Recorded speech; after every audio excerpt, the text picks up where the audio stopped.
La primera vez que lo escuché, creí que era un hombre caminando descalzo sobre el tejado, alguien liviano pero decidido, alguien que no tenía prisa pero sí propósito, como si cada paso buscara marcar su lugar sobre mí, como si supiera exactamente dónde dormía, dónde respiraba, dónde soñaba, y aunque en aquel momento intenté convencerme de que podría haber sido una rama arrastrada por el viento o el crujido natural de la madera antigua bajo la lluvia, lo cierto es que el sonido era demasiado.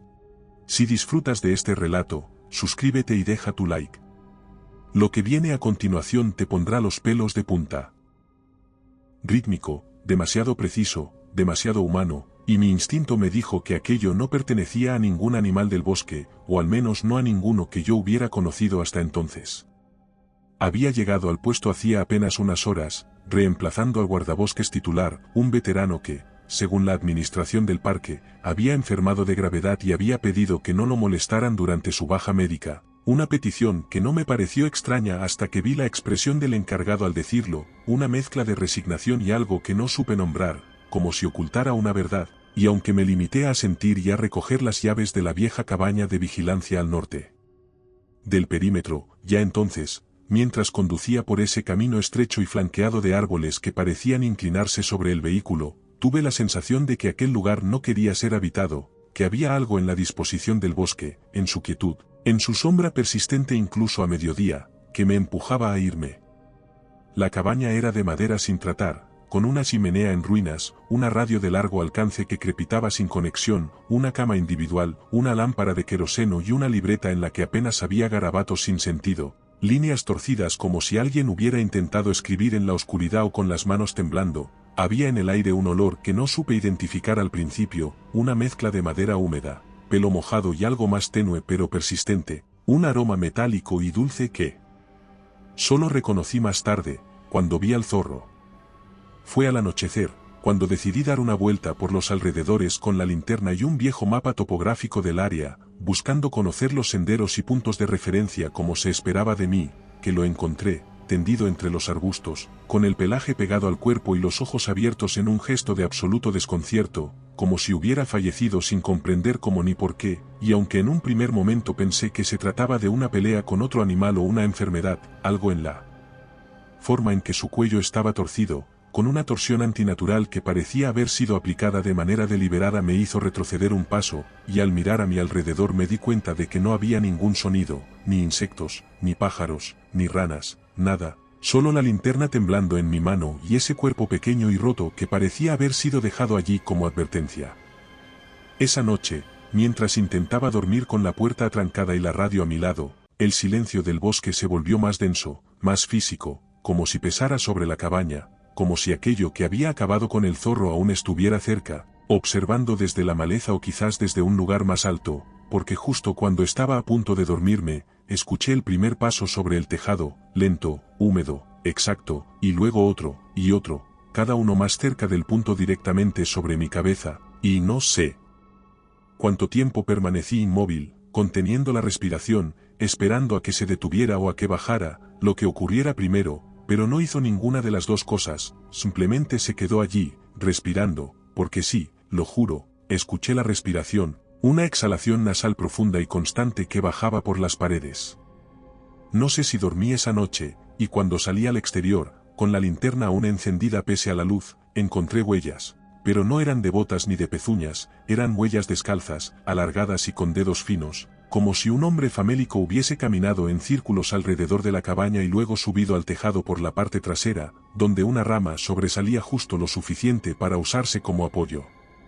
Intenté llamar por radio durante horas, intenté subir a la pequeña torre de observación a unos 500 metros para obtener señal con el móvil, pero todo fue en vano, y al regresar encontré que la libreta en la cabaña ya no estaba donde la había dejado, que la lámpara de queroseno estaba encendida, aunque yo la había apagado, que el olor metálico era más fuerte, como si alguien hubiera respirado y su aliento hubiese corrompido el aire. Relatos como este son parte de nuestro libro en Amazon. Encuéntralo en la descripción. A la tercera noche ya no podía distinguir entre el miedo y el insomnio, entre los sonidos reales y los inventados por un cerebro sobreestimulado por la vigilia, así que decidí colocar las cámaras, unas pequeñas unidades infrarrojas que había traído por precaución, destinadas a observar la fauna nocturna para informes rutinarios, pero que ahora convertí en una red de vigilancia desesperada, rodeando la cabaña con sensores de movimiento caseros, latas colgadas, líneas de hilo entre árboles. Cualquier cosa que pudiera advertirme, cualquier cosa que pudiera darme un segundo de ventaja antes de que algo, lo que fuera, atravesara el umbral de madera y se acercara demasiado como para reaccionar. Coloqué una en el tejado, otra en la rama que usaba como rampa, dos más apuntando al perímetro inmediato de la cabaña, y una última, la más antigua y de peor resolución, en el interior, frente a mi cama. Las grabaciones no me tranquilizaron, no porque mostraran ataques ni movimientos violentos, sino por lo contrario, por su precisión quirúrgica, por los segundos exactos en que la cámara captaba algo y luego nada, como si el mundo se hubiera contenido en una sola imagen congelada, un cuadro borroso en el que se intuía una figura pálida agazapada en el borde del encuadre, sin rostro visible pero con extremidades demasiado largas para un hombre y demasiado delgadas para un animal, como si el cuerpo hubiese sido construido sin la intención de caminar erguido, como si su naturaleza fuera la del acecho perpetuo, de las sombras deformes que no desaparecen cuando llega la luz. Volví a revisar esos vídeos una y otra vez, fotograma a fotograma, buscando un patrón, una dirección, un sentido, pero lo único que logré fue acumular más dudas, más ansiedad, más certeza de que aquello sabía exactamente dónde estaban las cámaras, y aún así no las evitaba, no huía de ellas como lo haría un depredador, sino que se dejaba ver justo lo suficiente para que mi cerebro lo percibiera, para que la duda no acabara con el miedo, sino que lo alimentara lentamente. Fue al quinto día que lo vi por primera vez con mis propios ojos y sin necesidad de grabaciones, cuando decidí buscar ayuda en una cabaña al otro lado del arroyo, donde según el mapa vivía un hombre mayor, un ermitaño que había rechazado toda visita del servicio forestal durante años, alguien de quien se hablaba en voz baja entre los empleados como si su presencia misma formara parte del folclore local, y aunque me costó encontrar la estructura, medio enterrada entre musgo, raíces y maleza, finalmente logré que me abriera la puerta tras tocar 3 veces y retroceder 2 pasos, como indicaba un grafiti oxidado en una chapa colgada junto al marco. El viejo no me preguntó quién era ni qué hacía allí, solo me miró con unos ojos demasiado claros y demasiado quietos, y después de unos segundos de silencio, sin moverse apenas, me dijo con una voz baja pero firme: no dejes que te vea dormido, y nada más, ni una palabra más, ni una invitación, ni un gesto de cortesía, como si con esa frase hubiera cumplido su parte y lo demás no importara, como si yo ya estuviera condenado y él solo se encargara de dejar constancia.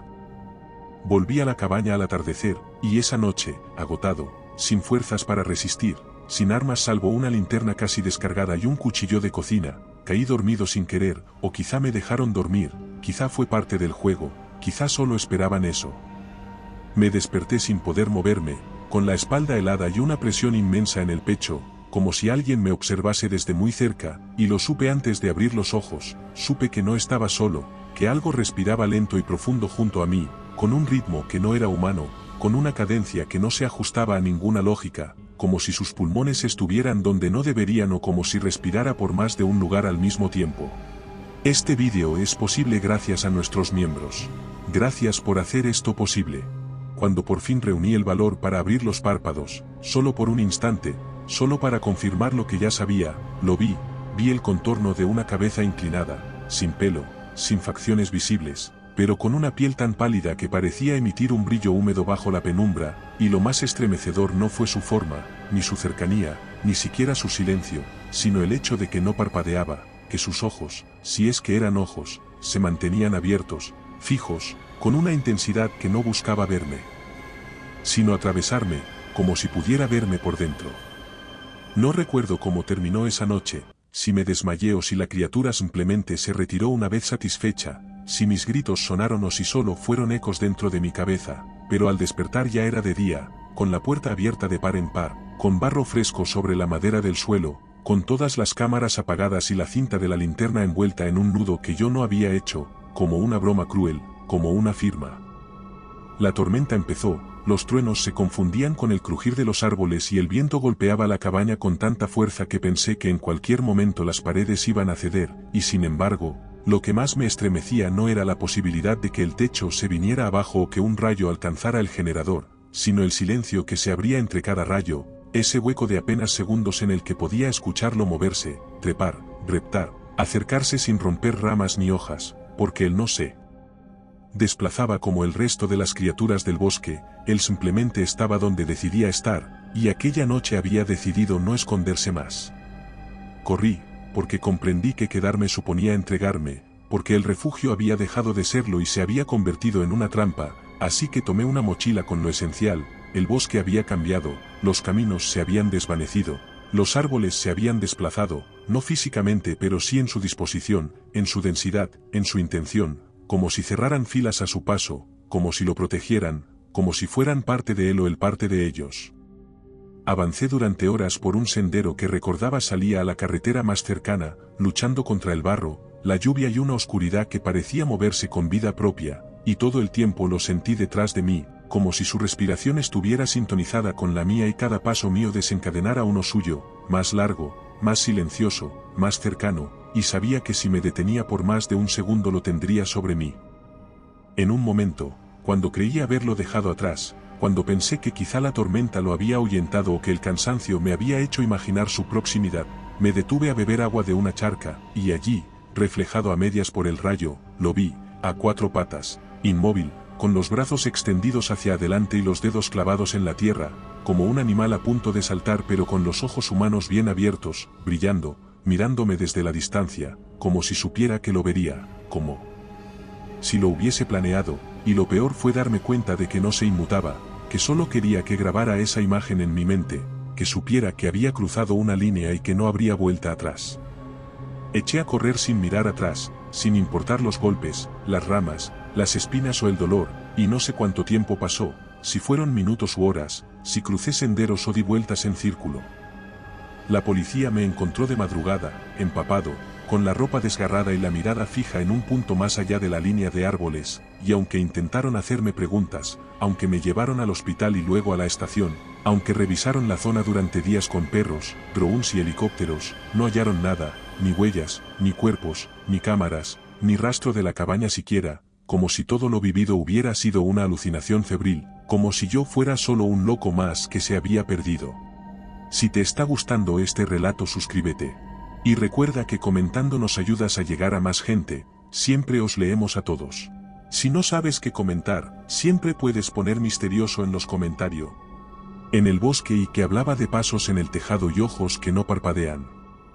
Por eso grabé esto, por eso decidí contarlo antes que el miedo termine de reescribir los detalles y lo convierta en anécdota, por eso me siento cada noche frente a la cámara, con las luces apagadas y el micrófono encendido, y repito una y otra vez lo que vi, lo que sentí, lo que oí, porque sé que no estoy solo, sé que otros lo han visto también, aunque no se atrevan a decirlo, sé que hay algo ahí fuera y que aún no ha terminado. Y desde entonces, desde esa madrugada, no duermo, o al menos no del todo, porque sé que si cierro los ojos demasiado tiempo, si me entrego al descanso aunque sea por un instante, él va a volver, va a inclinarse sobre mí y esta vez no será para observar, sino para quedarse, y siento cada noche como la oscuridad a mi alrededor se vuelve más densa, más evidente, como si poco a poco su presencia ganara espacio, como si no se limitara ya al tejado o a la puerta o al bosque, sino que empezara a llenar también mi mente. Si te ha gustado este relato, aquí tienes otro que te pondrá los pelos de punta. Si buscas historias más intensas, en nuestro canal de relatos largos te esperan narraciones de más de una hora. Y si quieres llevar el terror contigo, nuestro libro en Amazon tiene historias exclusivas. Buenas noches, desde Terreno Misterioso.